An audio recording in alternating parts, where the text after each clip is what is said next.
Good morning. आज आप लोग को क्लास 10th 4.4 यानी द्विघात समीकरण का अंतिम एक्सरसाइज जो बचा हुआ है आज हम लोग चालू करते हैं। आज के बाद आप लोग को जो हम पढ़ाते हैं थर्सडे, फ्राइडे और सैटरडे 3 दिन जो सेकंड मैथ पढ़ाते हैं उस 3 दिन में और इधर संडे, मंडे और ट्यूसडे इस 3 दिन में दोनों में आप लोग को चलेगा ज्योमेट्री का क्लास। ज्योमेट्री बचा हुआ है आप लोग का और पूरा क्लियर हो गया है मैथ। तो आज हम उम्मीद करते हैं जो आप लोग का ये पूरा क्लियर हो जाएगा चैप्टर। ठीक है, बहुत कम इसमें क्वेश्चन है। एक आप लोग को HW में मिला था क्वेश्चन, सभी स्टूडेंट से लगभग उम्मीद करते हैं बन गया होगा। ठीक है, अगर बन गया होगा तो बेटर है, अगर नहीं बना होगा तो फिर बताएंगे आपको। संडे को हम वो क्वेश्चन क्लियर कर देंगे। और हाँ, इसी संडे को यानी ये जो संडे आ रहा है इसी संडे को आप लोग को क्लियर किया जाएगा पूरा इसका एग्जाम्पल। क्वाड्रेटिक इक्वेशन यानी द्विघात समीकरण में जो एग्जाम्पल्स के क्वेश्चन हैं वो टोटल क्वेश्चन को क्लियर किया जाएगा, चाहे जितना देर का क्लास हो। ठीक है, आज आप लोग को हम ये चैप्टर क्लियर कर देते हैं। ध्यान देंगे, ये चैप्टर में कोई बड़ी बातें नहीं है। अगर आप लोग वो तीनों चैप्टर पढ़ लिए हैं 4.1, 4.2 और 4.3 तो आपको 4.4 में कहीं से दिक्कत नहीं होगी। लेकिन फिर भी खुद हम आप लोग को बतला देते हैं। देखिएगा, ध्यान दीजिएगा। देखिए, क्वेश्चन कहता है निम्न द्विघात समीकरणों के मूलों की प्रकृति ज्ञात कीजिए। सबसे पहले कहता है मूलों की प्रकृति ज्ञात करने के लिए, और आपको हम बतलाए थे जब मूलों की प्रकृति ज्ञात करने के लिए कहेगा तो सबसे पहले d निकालेंगे। d इक्वल टू होता है b² माइनस 4ac। तो सबसे पहले हम लोग d निकालेंगे और d का फॉर्मूला आप लोग को पता था जो b² माइनस 4ac। अगर उसका वैल्यू यानी d का मान अगर माइनस में आया तो हल नहीं होगा, अगर प्लस में आया तो हल होगा। आपके किताब में ऐसे करके आएगा, देखिए ऐसे लिखा रहेगा d0 d0। अब देखिए ये लेस देन और ग्रेटर देन की समस्या आप लोग को आती है ना, कौन मुंह खुला रहना चाहिए, कौन मुंह बंद रहना चाहिए, इसलिए आप लोग को हम इस चीज़ को दूर कर दिए हैं। ठीक है, हम आप लोग को ये चीज़ को दूर करके सीधा हम बतला दिए हैं। देखिए सुबह सुबह वो मच्छर का हम हत्या कर दिए, लई तुरमर। अब क्या करें, इतने स्टूडेंट बैठे हुए हैं, आप लोग को पढ़ाने में दिक्कत कर रहा था तो मजबूरी बस ख़त्म करना पड़ा। और ये मजबूरी गलत नहीं होगा क्या? आप लोग जानते हैं जो अगर 100 इंसान को बचाने के लिए अगर एक झूठ बोला जाए तो वो झूठ नहीं सच होता है, जानते हैं ना। चलिए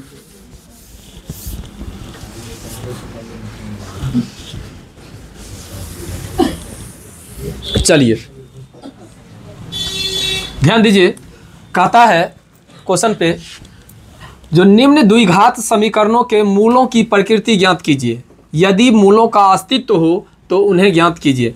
तो सबसे पहले मूलों का अगर प्रकृति ज्ञात करने की अगर बात कही जाए, अगर मूलों की प्रकृति की बात अगर की जाए तो सबसे पहले लिखेंगे a equal to 2, b equal to -3 और c इक्वल टू 5। हो गया। अब d का जो फार्मूला होता है d equal to b² minus 4ac। अब देखिए -3 -4 2 5 हो गया। 3 का स्क्वायर कितना 9 माइनस 5 2 जा 10 और 10 को अगर 4 से मल्टीप्लाई करेंगे तो 40, यानी ये हो जाएगा -31। बताइए क्या इसका हल होगा? आपको पहले ही हम बता दिए थे जो अगर मूलों का अस्तित्व माइनस में आएगा तो उसका हल नहीं होगा। तो इसमें लिख देंगे इसका हल नहीं होगा। कोई दिक्कत? समझ में आ गया? अब देखिए इसी का क्वेश्चन नंबर 2। क्वेश्चन नंबर 2 में कहता है 3x² minus 4√3x plus 4 equal to 0। कहता है इसको चेक करने के लिए। तो चलिए यहाँ पर लिख लेते हैं ऊपर में a equal to 3, b equal to -4√3 और c इक्वल टू 4। हो गया। अब चेक करते हैं, चेक करेंगे d equal to b² minus 4ac। यहाँ पे -4√3 का स्क्वायर माइनस 4 3 4 हो गया। तो 4 का स्क्वायर कितना 16, और 16 को 3 से इंटू करेंगे तो क्या 48, और माइनस फिर यहाँ पर 48। देखिए 0 आ गया ना, तो 0 आ गया, इसका मतलब क्या, ये प्लस में आया। 0 का मतलब क्या हुआ, प्लस। देखिए यहाँ पर एक आप लोग को बतला देते हैं कॉन्सेप्ट के लिए, याद रखिएगा, जो आदमी के पास न संपत्ति होती है न जो आदमी के पास कर्ज होती है वह आदमी सामान्य होता है, और समान का मतलब हो गया वह प्लस। मान लीजिए अभी हमारे ऊपर किसी प्रकार का कर्ज नहीं है और हमारे पास नगद भी नहीं है, लेकिन है तो क्या माइनस में तो हमने ना है, सामान्य है, तो वो सामान्य यानी 0 आ गया। तो इसका हल आगे की होगी। आगे क्या हल निकालेंगे, अब देखिए आगे का जो हल निकालने की बात हुई तो कैसे निकालेंगे। सो यहाँ पे लिखेंगे x equal to minus B plus minus d/2a, यही फार्मूला लागू कर देंगे। क्यों, क्योंकि d इक्वल टू होता है बी स्क्वायर माइनस 4ac, और रूट में हम लोग लिखते हैं 4a B square minus 4ac। चलिए अब यहाँ पर चलते हैं x equal to minus B, तो माइनस, अब b का मान क्या है -4√3 प्लस माइनस d का वैल्यू क्या निकला है 0, और 2 × 3 हो गया। तो x equal to minus minus हो जाएगा प्लस, तो 4√3/6। अब देखिए 2 और 3 यहाँ पे निकल गया आपको 2√3, बट्टा में क्या है सीधे 3 है। अगर ये 3 है तो क्या इसको लिख सकते हैं √3 × √3, √3 से √3 कट गया, x इक्वल टू कितना हो जाएगा 2/√3, एक बार प्लस में और एक बार माइनस में ले सकते हैं। ठीक है, अगर आपकी इच्छा है जो ना यहीं पर सर हो गया तो यहीं पर छोड़ दीजिए आंसर, आगे क्यों हम कुछ करें, तो कोई दिक्कत नहीं है, आप कर सकते हैं कितना 2√3/3, इतना भी कर सकते हैं, कहीं से कोई दिक्कत नहीं है। यानी हम बतला दें ऐसे भी लिखेंगे ना,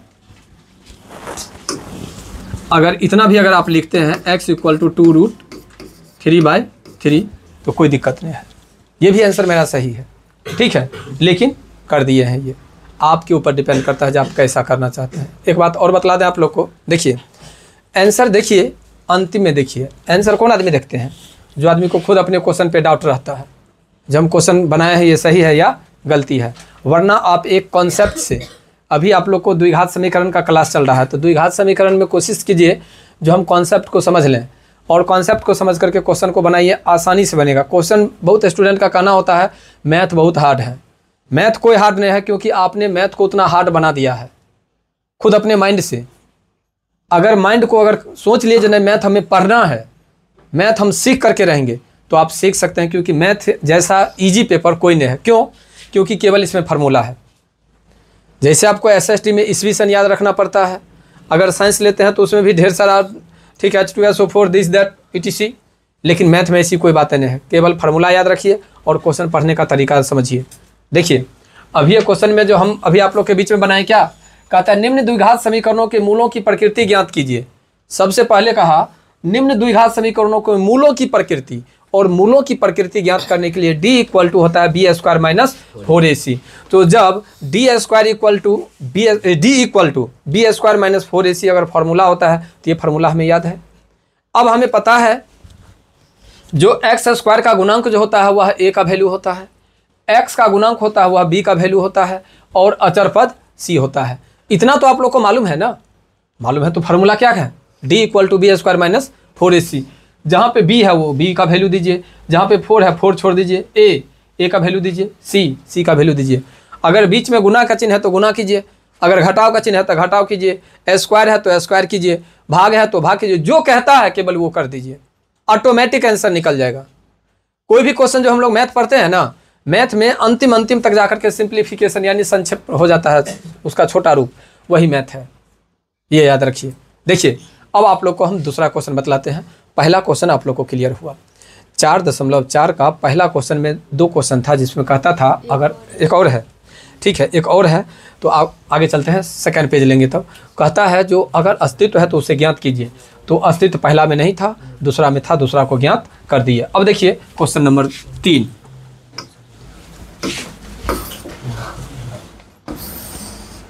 देखिए यहाँ पर बउआ क्वेश्चन जो दिया है, देखो a equal to 2, b equal to -6 और c इक्वल टू 3 दिया हुआ है। तो सबसे पहले d निकालेंगे, b² माइनस 4ac, यहाँ पर हो जाएगा -6 का स्क्वायर -4 इंटू 2 इंटू 3, 6 का स्क्वायर 36 -4 2 जा 8, 8 3 जा 24। अब देखिए 2 1 कितना आ गया 12। अब 12 जो आया ये भी तो प्लस में है, और आपको बतलाए हुए हैं जब प्लस में आएगा तो फिर आगे की प्रक्रिया होगी, यानी मूल ज्ञात कर देना है तब। तो फिर कौन फार्मूला लागू करेंगे? श्रीधराचार्य नियम या द्विघात समीकरण का। द्विघात समीकरण बोलिए या श्रीधराचार्य बोलिए, दोनों एक ही है। और एकदम सीख लीजिए, x equal to -b plus -√b² - 4ac, एकदम फास्ट एंड फास्ट। अगर फार्मूला याद रहता है तो किसी भी क्वेश्चन को इससे रिलेटेड, द्विघात समीकरण से रिलेटेड आसानी से आप बना सकते हैं। चलिए देखते हैं। रात में निरंजन चोरी करने के लिए गया था, अजीब हाल है भाई। क्लास में कम से कम शांत से बैठो ना, पढ़ो ना, नींद लग रहा है तुम्हें।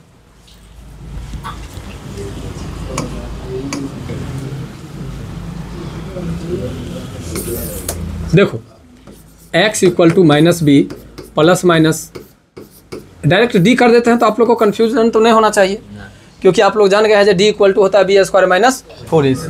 चलिए माइनस, तो माइनस पहले दे देते हैं, b का वैल्यू -6, तो -6 प्लस माइनस, और d का वैल्यू निकला हुआ है 12, तो 12/2 और a का वैल्यू 2।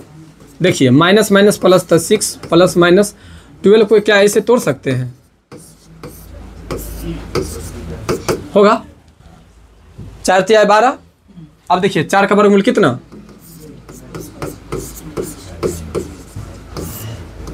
हो गया। तो ऐसा ले सकते हैं, 2 को कॉमन कर लेंगे तो 2 से 4 नहीं काट। हाँ देखिए ना काट रहे हैं, हो गया, हो गया।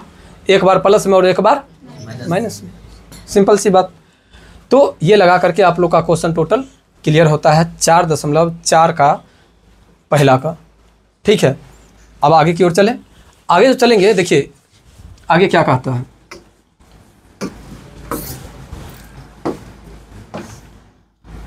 देखिए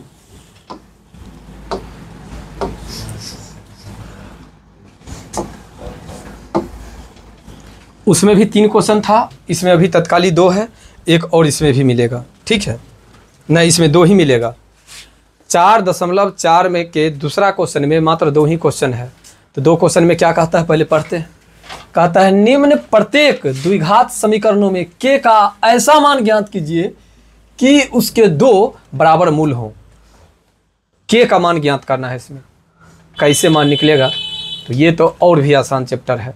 देखिए मतलब क्वेश्चन है, ऐसे ही लिखेंगे, a का मान क्या होगा यहाँ पर 2, और b का मान k, और c का मान, बस निकल गया। d पर बैठा देंगे फार्मूला। देखिए कुछ नहीं करना है, यहाँ पर लिखेंगे a equal to 2, b equal to k और c इक्वल टू 3। हो गया। और d इक्वल टू क्या होता है b² - 4ac। तो इसमें क्या है k का स्क्वायर -4 इंटू 2 इंटू 3, तो k का स्क्वायर k² माइनस कितना 4 2 जा 8 3 जा 24। हो गया। अब देखिए ये प्लस इधर आकर के क्या हो जाएगा, -k² इक्वल टू -24, माइनस से माइनस कट गया, k इक्वल टू कितना 24 का स्क्वायर रूट, कितना कर लेंगे इसको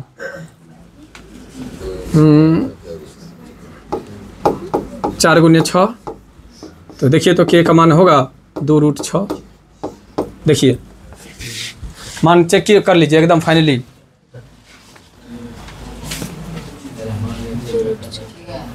है ना? तो ये जो k का मान निकला, एक बार प्लस में निकलेगा और एक बार माइनस में। अगर ये चीज करना है क्लियर तो लिख दीजिए यहाँ पर द्विघात समीकरण से। हो गया k equal two plus minus √2√6। हो गया। और इस तरह आप लोग का पहला क्वेश्चन इसका क्लियर हो गया। देखिए लग रहा है जो मैथ हार्ड है। अगर यहाँ पर जैसे अभी बन रहा है क्वेश्चन, अगर आप लोग भी माइंड अगर लगाए हुए होंगे एकदम पूर्णतः, बोर्ड पे, तो हमें उम्मीद लग रहा है जो आप लोग को क्वेश्चन एकदम आसानी से दिमाग में घुस रहा होगा। देखिए इसका दूसरा क्वेश्चन, इसका दूसरा क्वेश्चन क्या कहता है, फिर उससे ऊपरे में लिखेंगे, चाहे ऐसे कर लेते हैं। देखिए 2k को अगर x से मल्टीप्लाई करेंगे, kx को अगर x से मल्टीप्लाई करेंगे तो क्या होगा, kx स्क्वायर माइनस kx को अगर 2 से मल्टीप्लाई करेंगे तो 2kx प्लस 6 इक्वल टू, तो क्या हो जाएगा, a का वैल्यू k, अब b का वैल्यू क्या हो जाएगा -2k, और c का वैल्यू कितना हो जाएगा 6। अब लीजिए d इक्वल टू क्या होता है, b स्क्वायर माइनस 4ac, तो आपको इसमें हो जाएगा -2k का होल स्क्वायर माइनस 4k6, कितना 4k स्क्वायर घटे 6 चौक 24k। बउआ 4k को कॉमन कर सकते हैं क्या, तो k 4 छक 24, तो हो जाएगा यहाँ पर k इक्वल टू एगो 0 एगो हो जाएगा आपको k इक्वल टू 6। देख लीजिए, ठीक है। इस तरह आप लोग का दोनों क्वेश्चन क्लियर हो जाता है। देख लीजिए यहाँ पर 4 को k को कॉमन किए तो 4k बराबर 0 हो जाएगा यहाँ पर, ठीक है। और एक k माइनस 6 बचा तो माइनस उधर जाकर क्या हो जाएगा, प्लस हो जाएगा, तो इस तरह बन गया, ठीक है। और आपको फिर चांद तुम भी सो रहा है। अरे रात में तुम लोग कहाँ गया था, क्या बात करते हो। जिंदगी को तुम लोग जितना आसान समझते हो ना, जिंदगी उतना आसान है नहीं। मनुष्य जीवन में समझ गया ना, बहुत बड़ा संघर्ष करना पड़ता है। क्लास में जो तुम लोग बैठे हुए हो अभी, जितना भी स्टूडेंट, कभी समझते हो जिंदगी, कभी समझते हो जिंदगी। एक बच्चा तुम्ही लोग की तरह अपने पेरेंट्स को कहता है पापा पैसा दीजिए, क्या करोगे, तो खाएंगे, तो बेटा घर में खाना है, तो नहीं पापा घर का खाना से हमें पेट नहीं भरता, अच्छा नहीं लगता है। प्रत्येक दिन वो 10 रुपया उड़ाता था, प्रत्येक दिन वो 10 रुपया खाता था। एक दिन वो कहा जब ठीक है बेटा आज तो पैसा है नहीं, लेकिन तुमको एक टेस्ट लेंगे, अगर उस टेस्ट में अगर कहीं पास कर गया तो तुमको 10 नहीं तुमको 200 रुपया देंगे इनाम। कहा ठीक। कहा जी 10 रुपया तुमको देते हैं, इस नदी में तुमको बीच नदी में फेंकना है, बीच नदी में, और 10 नहीं दे करके उसको कितना दिया 9। कहा जब 9 तुम फेंक सकते हो तो एक एडजस्टिंग नहीं कर। कहा पापा ये तो सिंपल सी बात है। कहा बेटा एक कंडीशन है, ये किसी से तुमको मांग करके नहीं लाना है और ना ही किसी से चुरा करके लाना है, तुमको ये मेहनत करके लाना है 1 रुपया, जो तुम 10वां सिक्का फेंकोगे और तुम्हें हम 200 रुपया प्राइज देंगे। तो बेटा भी ईमानदारी दिखाया, पूरे चारों तरफ से घूम करके आ गया, उसको कहीं काम नहीं मिला। तब जाकर के उसको एहसास हुआ जब 1 रुपया कमाने में कितना मेहनत लगता है और 1 रुपया क्या चीज़ है। ज़िंदगी यही हमें सिखाती है, हर पल एक एक पल को समय दो। क्या तुम लोग पहला दिन 10वां क्लास में आया था तो उस दिन जरूर तुम लोग कसम खाया था सर 1 साल छै, हम 1 साल में मेहनत करके आपको दिखा देंगे रिजल्ट ला करके सर। और वो 1 साल आज 10 महीना बीत गया। आज 10वां महीना का आज 18 तारीख है ना जी, 18 तारीख आज जा रहा है ना। और ज़रा सोचो जो स्टूडेंट ऐसे ही सो करके समय काट लिया उसके पास में क्या है। क्या भगवान तुम्हें टाइम नहीं दिए, कि मम्मी पापा तुम्हें टाइम नहीं दिए? केवल नादानगी से और हीरोपना से और अपना वर्चस्व से, अपना मुन बढ़ूपना से तुम लोगों ने इस समय को गंवा दिया, गंवा दिया। और क्या मिलेगा? अभी जो तुम लोग का बिहेवियर है, अभी जो तुम लोग का समझ है, तुम लोग जो करते हो, यह संगति का असर है। एक सही इंसान के बीच नहीं बैठे हो, एक सही आदमी के बीच नहीं बैठे हो, वरना तुम्हें पता चलता ज़िंदगी क्या है। समझ गया? एक हमारे मैम थे जहाँ हम कॉलेज का काम करते हैं, वो मैम बोले थे, पहली बार हम गए थे उनके यहाँ काम लेने के लिए बैठने के लिए बोले, सामने हम नहीं बैठे। उसी समय जब काम लेकर के हम चले तो बोले मैम रत्नेश जी ये हम जानते थे जो आप में ये संस्कार है और हम काम आप ही को देंगे, आपको देखते ही हमें लग गया था। ठीक है, तो ये बोलने का तरीका होता है, बैठने का तरीका होता है और एक ईमानदारी होती है। अभी देख लो तुम ही लोग फास्टिंग में है, चेहरा कैसा लग रहा है, लेकिन देखने वाले आदमी कितना देखते होंगे हमें। कभी अपने आप को चेहरा देखे, लेकिन पढ़ा रहे हैं ना। कभी लगा इस बैच के बाद तुम लोग आ करके देखना जो हमारी क्या स्थिति हो जाती है दोपहर में, लेकिन लगता है ऐसा जो अभी हम फास्टिंग में है, लग रहा है। यार ईमानदारी से पढ़ो ना। रात में देखते हैं कैमरा में, सीसीटीवी कैमरा में तो पूरा पटहा भेल रहता है, रूम में पूरा भरा रहता है विद्यार्थी। यह एक विद्या का मंदिर है, यहाँ पढ़ो भाई। अगर कमी होगा तो जिस दिन से तुम लोग रहने लगे हो, देखता होगा तुम जो हम अपने रूम का गेट नहीं लगाते हैं, कभी क्वेश्चन होता है तुमसे करने का? कभी सोचो, अगर तुम लोग जो यहाँ से अगर चौक पे चले जाते हो या कहीं चले जाते हो, तुम्हारे पेरेंट्स क्या कहेंगे? क्या हम भेजते हैं? हम भेजते हैं? तो ये बदनामी है। तुम लोग चाहोगे तो एक रिजल्ट बना सकते हो। कहाँ मिलेगा ऐसा? आज से 20 साल 25 साल 50 साल पहले हुआ करता था गुरुकुल। अभी तो हॉस्टल भी है, तो हॉस्टल में भी फैशन है। हॉस्टल का भी बच्चा देखे वो सक्सेस है क्या? इसलिए बाबू टाइम से पढ़ो, सिस्टम से पढ़ो। और नींद क्या है? सब आदमी देख रहे हो ना, रात में हम लोग भी जगते हैं। ये तो फाइनल है ना, जो पहले से भी ज़्यादा जगना पड़ता है, लेकिन क्या दिन में कभी सोते हैं? मात्र एक 9th क्लास का बैच आगे पीछे हुआ है बाबू, और अभी से कंटिन्यू मेरा बैच है। अभी तुम लोग को बैच डील करते हुए अभी चले जाएंगे काशीपुर, वहाँ से आएंगे और आएंगे फिर यहाँ पर 11th क्लास का बैच, 11th क्लास के बाद 12th क्लास का बैच, 12th क्लास के बाद 9th का, 9th के बाद CBSE के बाद 8 क्लास, और फिर 8 क्लास से निकलते हैं और बस स्नान पूजा करके फिर आरती के लिए बैठ जाते हैं। बताओ, ज़िंदगी में लेबर करना ज़रूरी है। Time is money, money is God. अगर टाइम को जिस स्टूडेंट समझ लिया जो टाइम कीमती है, वो स्टूडेंट एक इतिहास रच देगा। ठीक है, इसलिए सो नहीं। नींद उसी को लगता है जो एक्टिव नहीं है। अगर एक्टिव रहोगे तो कभी नींद नहीं लग सकता है। आलस को भगाओ। ठीक है, आलस दुनिया में सबसे बड़ा रोग है। वह जो सांप काटने से जो विष होता है ना, उससे भी कहीं बड़ा विष अगर है तो वो है आलस्य। लाइफ में आलस्य जिस इंसान के पास आ गया, चाहे वो ठीक है किशोरावस्था में हो, चाहे यौवनावस्था में हो, या प्रौढ़ावस्था में हो, या जिस अवस्था में हो, अगर आलस्य आ गया तो उसका शरीर अंदर अंदर खोखला हो जाएगा। एक दिन वह मर जाएगा, लेकिन कुछ नहीं कर पाएगा लाइफ में। ये बात चांद याद रखना। ठीक है, चलते हैं हम आप लोग को आगे की ओर। देखिए, अब देखते हैं हम लोग। देखिए 3 नंबर क्वेश्चन। 3 नंबर क्वेश्चन भी बहुत ही आसान है। देखिए, कहता है क्या एक ऐसी आम की बगिया बनाना संभव है जिसकी लंबाई चौड़ाई से दुगुनी हो? देखिए, लंबाई चौड़ाई की दुगुनी हो, इसका मतलब लिख लेते हैं, माना कि चौड़ाई बराबर x, तो लंबाई क्या हो जाएगा?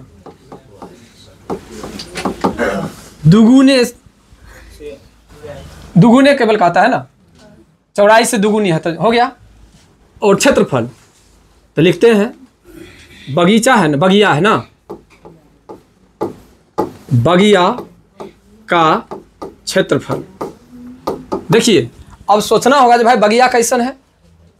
यहाँ पर तो क्वेश्चन आ गया ना, तो जिसमें लंबाई हो और चौड़ाई हो तो क्या बनता है? आयत।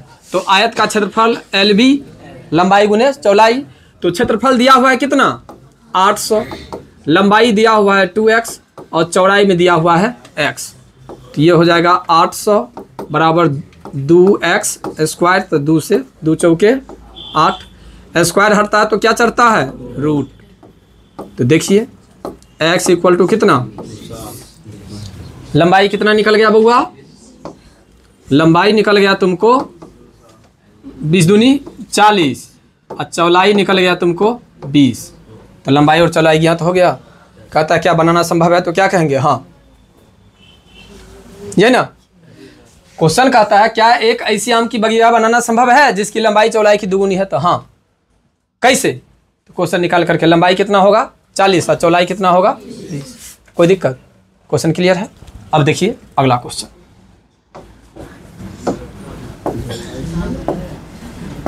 देखिए अगला क्वेश्चन क्या कहता है। कहता है क्या निम्न स्थिति संभव है? जैसे देखिए अभी पहले वाला क्वेश्चन था, सेम वैसे ही कहा। तो उनकी वर्तमान आयु ज्ञात कीजिए। अगर संभव है तो उनकी वर्तमान आयु ज्ञात कीजिए। 2 मित्रों की आयु का योग 20 वर्ष है। मान लेते हैं जो हम 2 आदमी हैं तो दोनों आदमी का उम्रों का योग क्या है? 20 वर्ष। तो 20 वर्ष का मतलब कि अगर एक का पता चल जाएगा तो दूसरा को उसमें से घटा लेंगे। तो लिखते हैं माना कि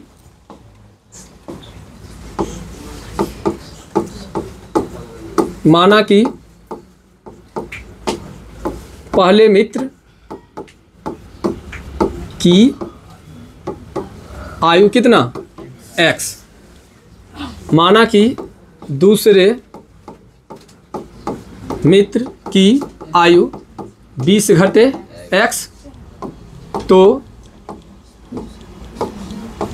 पर्सन से कहता है कि 4 वर्ष पूर्व का मतलब कि x माइनस 4 और 20 घटे x घटे 4 का गुणनफल कितने है 48।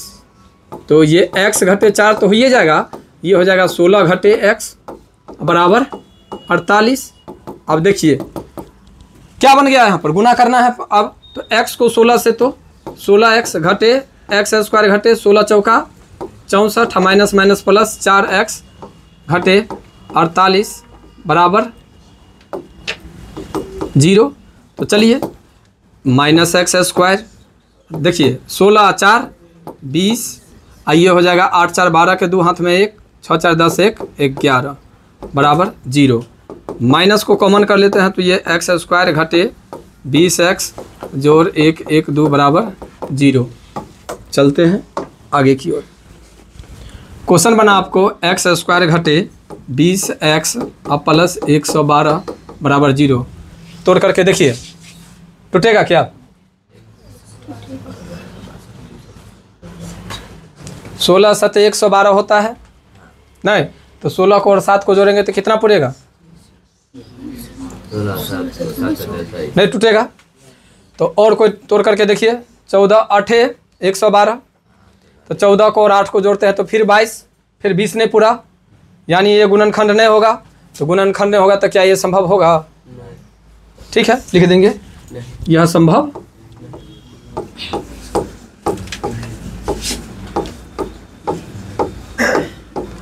देखिए अगर जो आदमी को डाउट लगे तो आदमी ऐसे क्लियर कर लीजिएगा, कैसे क्लियर कीजिएगा हम बतला देते हैं। देखिए a इक्वल टू कितना 1, b इक्वल टू -20 और c इक्वल टू 1 1 2, तो इसको निकाल सकते हैं d equal to b square minus 4ac।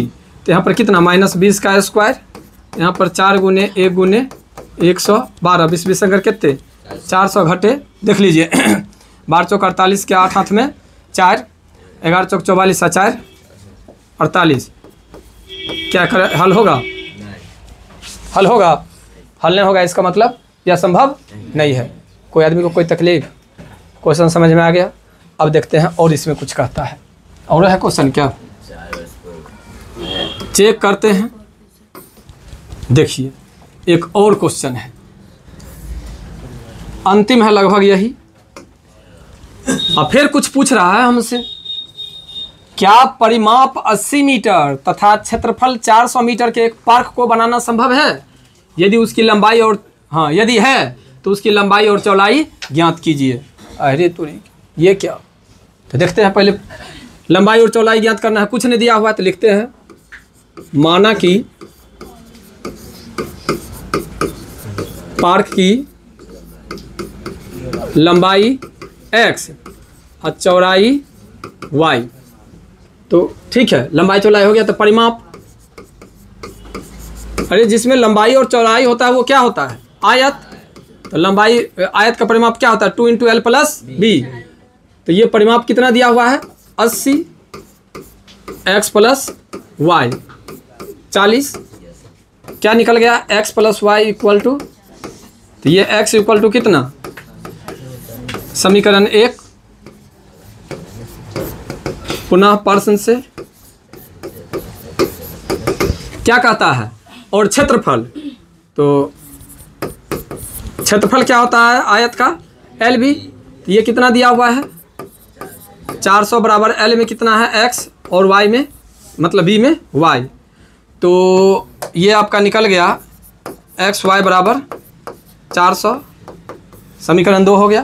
तो अब चलते हैं, ये समीकरण 1 का मान समीकरण 2 में रखने पर, समीकरण 1 क्या है आपको x बराबर 40 घटे y और 2 है x y बराबर 400। तो देखिए यहाँ पर x है, तो यहाँ पर देते हैं 40 घटे y, यहाँ पर y बराबर 400। देखिए 40y घटे वाई स्क्वायर घटे 400 बराबर 0। सही है। इसको क्या लिख सकते हैं, minus Y square plus 40y घटे 400 बराबर 0। तो यहाँ पर माइनस को कॉमन कर लेंगे तो वाई स्क्वायर घटे 40y जोड़ 400 बराबर 0, इसलिए वाई स्क्वायर घटे 40y जोड़ 400 बराबर 0। देखिए टूटने वाला है, कितना कितना में टूटेगा, 20 20 संगर 400 और 20 20 40। तो तोड़ देते हैं यह जगह, वाई स्क्वायर घटे 20y घटे 20y घटे 400 बराबर 0। तो यहाँ पर y को कॉमन कर लेते हैं, तो y घटे 20, हाँ कौन चीज़, ये प्लस में होगा। यहाँ पर 20 को कॉमन कर लेंगे तो y घटे 20 बराबर 0। तो y घटे 20 और यहाँ पर y घटे 20 बराबर 0। तो y बराबर कितना, 20। y बराबर कितना निकल गया, तो लिखते हैं y का मान समीकरण 1 में रखने पर, समीकरण 1 कहाँ था, ये था ना, हाँ x बराबर 40 घटे y, तो x बराबर 40 घटे 20 यानी x बराबर कितना, 20। देखिए x बराबर भी 20 और y बराबर भी 20, लगभग ये जो होगा आयत के आकार का होगा। ये जो पार्क होगा कैसा होगा, सॉरी वर्ग के आकार का, कैसा होगा, वर्ग के आकार का, यानी लंबाई भी 20 है और चौड़ाई भी 20 है। तो जब लंबाई और चौड़ाई दोनों समान होता है इसका मतलब वो वर्ग होता है।